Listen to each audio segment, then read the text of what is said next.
in this example, we've got a database, but it seems that each line or each bit of information actually contains 2 rows of information.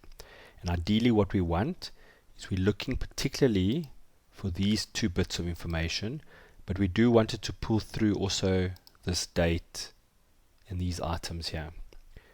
So what we can do is we highlight the entire database, go to Find and Select, go to Special, Blanks. I'm going to say equals the one above, Control Enter. Just to make it safe, I copy it and paste it as values. Now that we've got this, we can then put our filter on.